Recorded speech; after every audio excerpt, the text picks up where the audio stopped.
اس موقع پر اپنے خیالات کا اظہار کرتے ہوئے دلیپ کمار، سائرہ بانو اور سنیل دت نے الگ الگ اپنے تاثرات بیان کیے.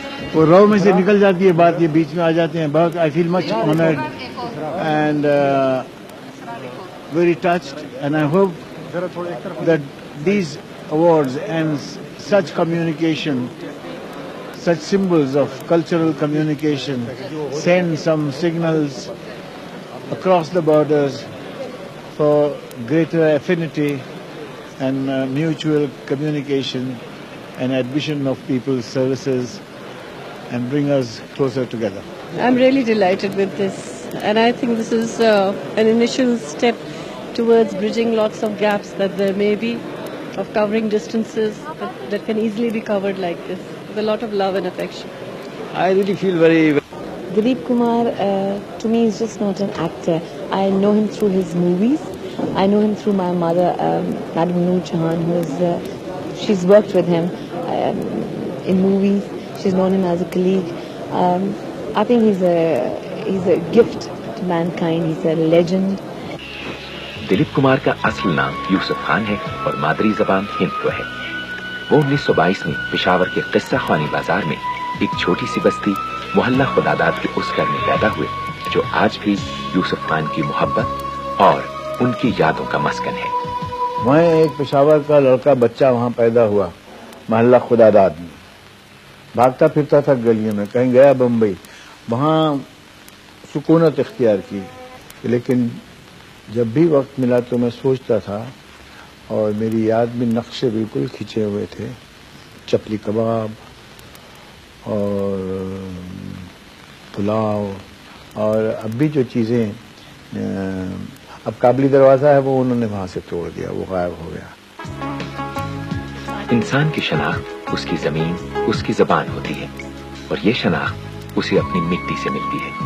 دلیپ کمار کی شناخت پشاور کی مٹی ہے، جس کی کشش انہیں ہندوستان کی سرحد سے پاکستان کے سرحدی شہر پشاور لے آئی ہے.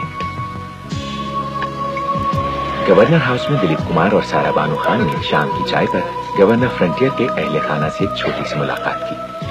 شام کو دلیپ کمار کے خاندان کے کچھ نوجوان بھی ان سے ملنے آئے. دلیپ کمار ان نوجوانوں کے ساتھ گورنر ہاؤس کے سبززار پر چہل قدمی کرتے ہوئے بہت خوشی محسوس کر رہے تھے.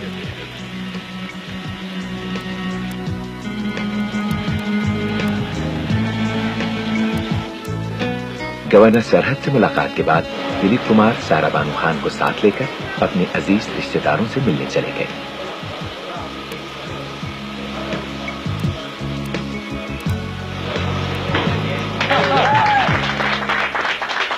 جب وہ اپنے بھتیجے جاوید کریم کے گھر گئے تو نئی نسل کے نوجوانوں کے بیچ کھڑے ہو کر خوشی سے تالیاں بجائیں اور دلچسپ باتیں کی. This is the entire brood and this is a part of my family. You can multiply it another 2 or 3 times. So all credit to the great Pathan. جی میرا نام پنکی نسیم ہے، رشتے میں میں ان کی بہو لگتی ہوں، اور بہت زیادہ خوشی ہوئی ہے کہ وہ پشاور آئے ہیں آفٹر 9 ایئرس پھر دوبارہ سے. جی میرا نام نینسی ہے، اور وہ میرے ماموں بھی لگتے ہیں اور میرے چچا بھی لگتے ہیں، اور اس طرح میرے سسر بھی ہیں کیونکہ میں ان کے ایک ہی فیملی کے ہیں. اور naturally we are proud of ہم کہ ہماری فیملی میں کوئی اتنا آدمی ہے جس کی وجہ سے ساری فیملی کا نام پوری دنیا میں ہی مشہور ہے.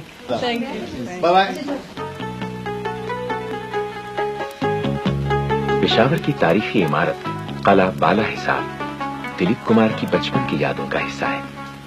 انہی یادوں کی خوشبو انہیں ایک مرتبہ پھر قلعہ بالا حصار لے آئی ہے.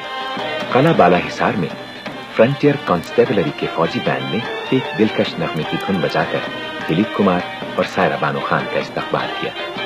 اس دھن کو سن کر دلیپ کمار خوشی میں رقص کرنے لگے اور قلعہ بالا حصار ان کی خوشیوں کا مرکز بن گیا. وہ توپ کے دہانے پر کھڑے ہو کر کسی گہری سوچ میں گم بہت دیر تک قلعہ بالا حصار کی بلندی سے شہر کی وسعتوں کو تکتے رہے. ہمارے پشاور شہر کا جو قلعہ ہے بالا حصار یعنی وہ قلعہ جو بلندی پہ ہو، ہم اس کے اوپر کھڑے ہوئے ہیں، نیچے ٹریفک ہے، اور میرے دل میں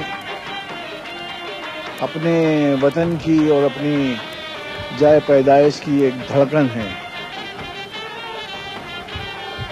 یہ شہر بہت سی یادوں کی آماجگاہ ہے، بچپن سے چھوٹے لڑکپن سے لے کر اور آج تک کی ایک داستان اس میں مضمر ہے، اور ایک طرح سے میری زندگی کی داستان بھی اسی قلعے سے وابستہ ہے۔ دلیپ کمار اور سائرہ بانو کو فرنٹیئر کور کی جانب سے ایک سووینیر بھی پیش کیا گیا۔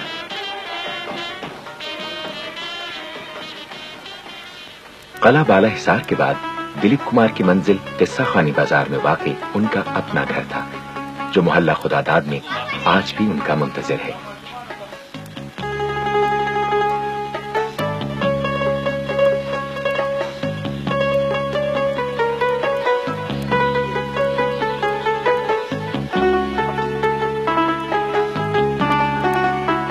کسی کو اس بات کا علم نہیں تھا کہ دلیپ کمار قصہ خوانی بازار کب آئیں گے، لیکن نہ جانے کیسے ان کے آنے کی خبر جنگل میں آگ کی طرح پھیل چکی تھی، اور جب ان کی کار قصہ خوانی بازار پہنچی تو سیکیورٹی کے انتظامات کے باوجود عاشقان یوسف خان کا راستہ نہیں روکا جا سکا۔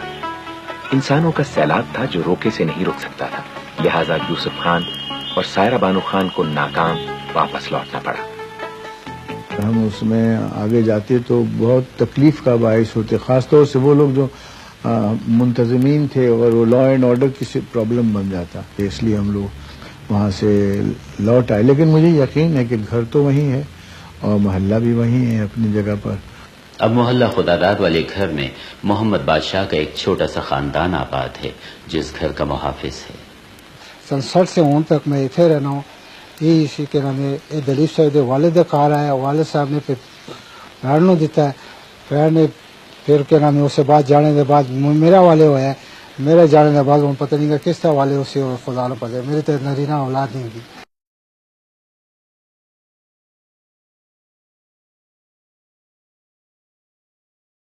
میں چاہوں گا ابتدا میری یہ رہی کہ دل نال ذرا بیٹھ کے خاموشی نال سکون نال تسی بھی لطف لو تے اسی بھی لطف لیں۔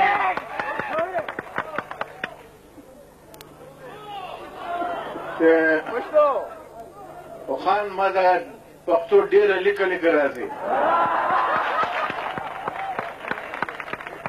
میری پشتو جڑی ہے وہ ذرا خستہ حال ہے، تو اس واسطے ان کو بولوں گا پشوری کہہ لو۔